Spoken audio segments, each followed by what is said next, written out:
आज राष्ट्रवादी काँग्रेस पक्षाचे राष्ट्रीय अधिवेशन संपन्न झालं। आदरणीय दादांच्या आकस्मिक जाण्यानं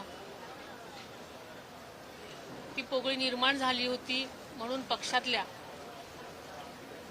सर्वच कार्यकर्त्यांनी, नेत्यांनी आणि पक्षाच्या सर्वच पदाधिकाऱ्यांनी मला हे अध्यक्षपद स्वीकारावं अशी विनंती केली। आदरणीय दादांनी 35 वर्ष काम करत असताना महाराष्ट्रातील प्रत्येक व्यक्ती एका कुटुंबासारखं त्यांनी जपलं होतं।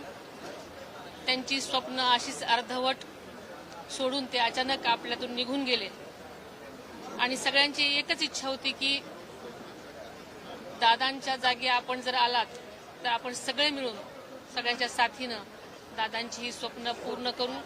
पक्षातल्या सगळ्यांचाच आग्रह आणि विनंती होती आणि ह्या सगळ्यांच्या मनामधला विश्वास आणि मला साथ देण्याची त्यांची हमी, या सगळ्याच गोष्टींमुळे मी हे आजचं पद स्वीकारलेलं आहे आणि आम्ही सगळेच मिळून संपूर्ण महाराष्ट्रासाठी, पक्षवाढीसाठी आणि पक्षातल्या सगळ्याच तळागाळातल्या लोकांपर्यंत त्यांच्या कल्याणासाठी झटण्याचं आम्ही आश्वासन दिलेलं आहे।